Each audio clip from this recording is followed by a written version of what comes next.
Welcome to the Health with Hashimoto's podcast. Before I start, I want to say a super sincere thank you to every single person who listens. Thank you to you. Just yesterday, my boys, I have 4 boys. They are between 9 and 16. And 2 of them were just like trying to get, I think, my street cred for this podcast. They were asking me my statistics. And my oldest, he is very analytical, and he didn't just want my percentages, because first we went to Chartable, which gives you like your rankings. And in some countries, my ranking is pretty high.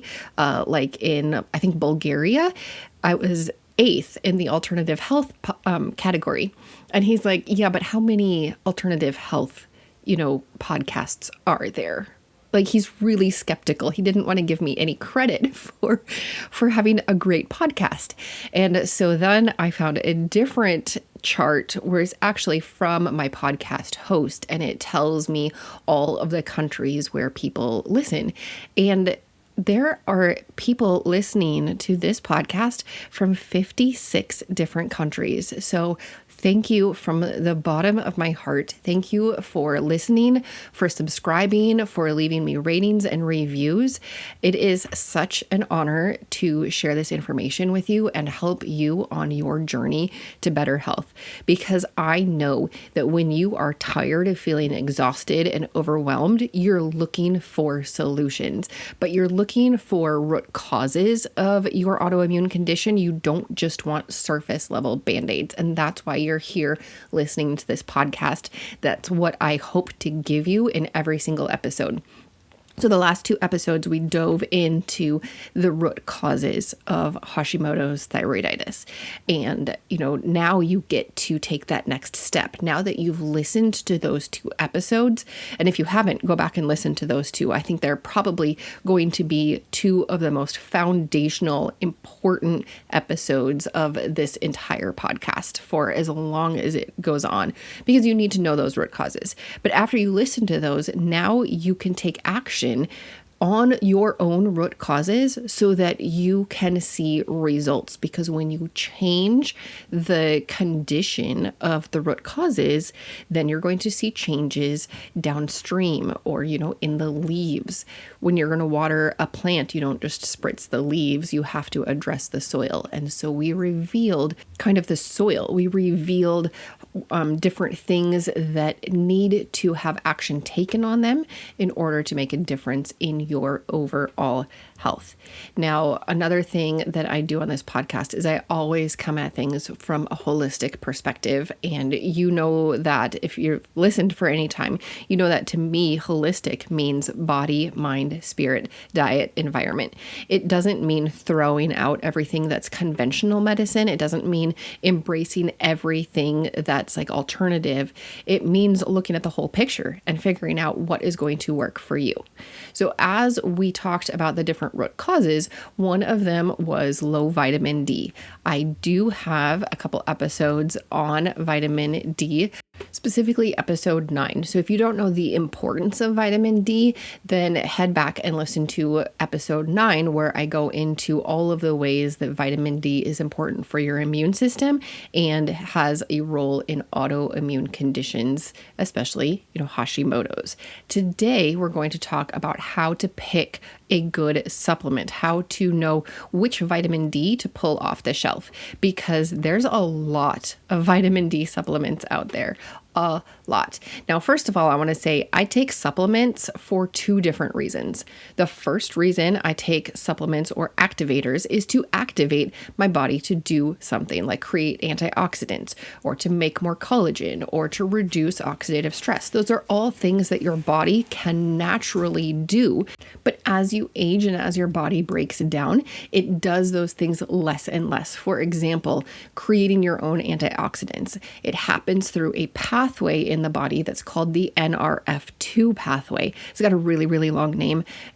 We shorten it down to NRF2, and that slows down as we age. So I take a specific combination of 5 different herbs every single day. It's in one little tablet, super, super easy. And that increases the effectiveness of that pathway. And as a result of turning that pathway like back on, I create more glutathione, which is one of the most powerful antioxidants that we have. I reduce my oxidative stress, which is kind of like that rusting of your cells or a browning of a banana on a cellular level. I reduce that oxidative stress by 40%. Like those are things that we know from the science. So that's one reason I take supplements in the morning. I want to activate my own body to do what it's supposed to do. The second reason I take supplements is to fill gaps in my diet or in my life. And that's where vitamin D comes in. Now, I live in the northern part of the United States. So if you look in the very middle and then all the way up to the top, I'm about right there in Minnesota. This far north, we do not get enough sun. It's not at the right angle so that I can make enough vitamin D from sun exposure between the fall solstice and the spring solstice. Like there's just not enough and not the right sun rays that I can do that outside. So I have to supplement in order to get enough. Some traditional cultures have supplemented their vitamin D, not supplemented, they have consumed their vitamin D in the like fatty fish. But I do not eat a ton of fatty fish, and really you would have to eat a lot. And then we know that those fish, they are also, dangers in eating a lot of that because of the things that they absorb, mercury. I don't want to increase my mercury. So I choose to supplement. And when I'm supplementing with a vitamin D, I'm looking at 3 different things because there are a lot of different choices wherever you shop for your supplements and for your vitamins. There's a lot of choices, especially with vitamin D, because we do know that it's so important. So I look at 3 specific things. The first thing I look at is like the quick and easy. It's going to weed out a whole bunch of things. And I look if it has K2 in it. You want a vitamin D3 that has K2 in it. If it doesn't have K2, then I disregard it. It's so simple because it's usually like on the front of the label. You don't even have to turn the bottle around to see the back. It's just right there in the front. It will say with K or it will say like plus, but it doesn't always. So you can rotate it around and see if it has vitamin K2. That's a super fast check. And so that's the first thing I do when evaluating a vitamin D supplement. Is it good? Well, if it has K2, then it's going to jump up to, it might be good, and it's going to go to my second check. My second, I guess I should tell you, why is K2 important? Essentially, K2 ensures that the calcium goes into your bones and not to your soft tissue. When you have calcium going into your soft tissue, it can be bad for your heart and it can be bad for other things. So vitamin K2 makes sure that the calcium goes to your bones. So K2 is protective, it's heart protective, it's cardiovascular protective. But then you're thinking, Esther, we're talking about vitamin D, not calcium. Okay, so here is what happens. So you consume calcium because you know calcium is good for your bones. What vitamin D does is it releases a protein called osteocalcin, and the release of that protein it's the first step. But vitamin K2 activates that protein so that it actually works. And now with the vitamin D releasing that protein and the vitamin or K2 activating it, now the calcium can like stick to your bones and be incorporated into your bones. So that is the goal. When you're having calcium, you want the calcium to go where it's supposed to go, to your bones and to your teeth. You don't want your calcium to go to your blood vessels and increase your risk for strokes and heart attacks. Those things are bad. We want strong, healthy bones. So when I'm looking for a vitamin D, the first thing I look at is, does it have K2? It's super simple to check. The second thing I look at is it a good company? Number 1, please do not buy your supplements from Amazon. I buy a lot of things from Amazon. I know that there's a lot of things that we could talk about for Amazon, for ethics and marketing and monopoly and all of that. But when we're looking at supplements, there's a lot of counterfeits on Amazon. There's some really, really good looking counterfeits with good ratings and reviews, and they are counterfeits, and companies actually will buy their quote own products from Amazon and analyze them. And when companies do that, they see that what people think are their products are filled with fillers. They've found ones that are filled with sawdust. They have found some that are filled with wheat. Now, if you're staying away from gluten and wheat and you buy a supplement that looks like a good brand and it's from Amazon and it's actually a counterfeit, you could be ingesting all of these allergens. And there's no way to know because the counterfeits are really good. So unless a specific company says, buy our products from our shop on Amazon, I do not buy products on Amazon. Another thing on Amazon is you can get expired things. I am not bashing network marketing at all, but there are some people who they get into network marketing and they have to purchase a set number of products every month, and then they get this closet full and they want to get rid of their inventory. So they sell it on Amazon, but unfortunately their closet full is all expired. So if you do buy products on Amazon, check their expiration, because if it's not counterfeit, it still might be expired. It still might not be good. And then the third thing, and I do not know how to verify this. If you have an Amazon contact and you can let me know, that would be great. But I have heard that if Amazon, if the little robots or the people go to a specific bin to pull a product and that product is out, they will reach to the next bin over if it is an identical looking product from a different shop, and they will pull that. I do not know if that is verified by anybody. That is what I have heard. And so even if I'm buying a reputable thing, I still don't want to buy it from Amazon because I don't want the risk of having it be counterfeit. I buy a lot of other things from Amazon, but not supplements. But there are some other things that I do to ensure that I am buying from a good company. Now, the first one, other than not buying from Amazon, is making sure that they follow GMP or good manufacturing practices. If they follow pharmaceutical level manufacturing practices, that's even better. But I just want to know that they're doing a good job when they're making my stuff. And I think the industry itself has come a long way over the past 20 years. 20 years ago, it was really, really bad. And like I said, there's still counterfeits, but I think a lot of the better companies have really stepped up in this area. So following GMP is pretty standard if you're looking at any of the big brands. The second thing in looking for a good company is, do they have third-party testing? I want to know that it's not just people within that company saying this is a good product and it has great results. I want third-party testing. I want third-party testing for multiple different things like purity, efficacy. I want to see their testing. And I want to see what other people have found. That really helps me know if a company is good and if their products do what they say they do. And then also, I want to look for fillers. I want to make sure that there's no unnecessary fillers. I want to make sure that there's no allergenic fillers. Like we already talked about wheat. Obviously, we do not want wheat in our supplements if we're trying to stay away from gluten. But some companies will put unnecessary fillers or allergenic fillers in their supplements. So those are the things that I look for when I'm looking at the company itself. All right, so the first thing I looked at was, does it have K2? The second thing I looked at is the company itself. And to recap those, it was, do they follow good manufacturing practices? Do they use third-party testing? And what about their fillers? And then the third thing I do, now that I've looked at those two things, I'm left with some pretty good products. They're all going to be, I can't say like top of the line, because obviously even within a race of Olympic athletes, you're going to have somebody who gets the gold medal and somebody who doesn't even get on the podium, right?